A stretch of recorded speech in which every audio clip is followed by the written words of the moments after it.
পর্ব ৪ সূর্যহীনদের রক্তপান। অভিজিৎ ধীরে ধীরে জ্ঞান ফিরে পেল। সে দেখল সে একটি পাথরের বেদির ওপর শুয়ে আছে। তার চারপাশে গ্রামের সব অন্ধ মানুষ দাঁড়িয়ে। মন্দিরের ছাদ ফেটে যেন রাতের আকাশ ঢুকে পড়েছে ভেতরে। আর সেখানে বাতাসে ভাসছে তারা।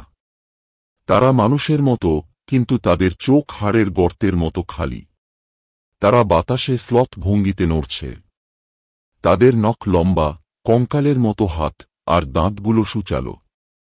এরা কি রক্তপায়ী? গ্রামপ্রধান ফিসফিসিয়ে বলল, এটাই আমাদের প্রভুরা। এরা সেই আদিম দেবতা, যারা দিনের আলোতে পুড়ে যায়, কিন্তু রাতে পৃথিবীর সত্যিকারের শাসক। এরা আমাদের রক্তপান করবে, আর বিনিময়ে আমাদের দিবে শাশ্বত দৃষ্টি, অন্ধকারের দৃষ্টি। অভিজিৎ চিৎকার করতে গেল, কিন্তু কেউ তার গলা চেপে ধরল। একজন সন্ন্যাসী একটা ধারালো ব্লেড বের করল, তার চোখ কেটে নেওয়ার জন্য। শেষ মুহূর্তে অভিজিৎ তার সর্বশক্তি দিয়ে নিজেকে ছাড়িয়ে নিল, সন্ন্যাসীকে ধাক্কা দিয়ে ছুটে পালাল।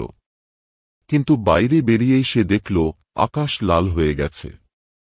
চাঁদ রক্তের মতো উজ্জ্বল। আর পুরো গ্রাম হাঁটু গেড়ে বসে আছে, কারণ তারা এখন নেমে এসেছে।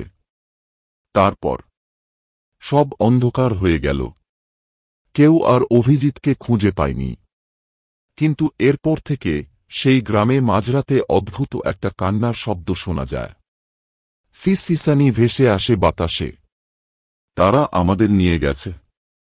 আমরা সূর্যহীন।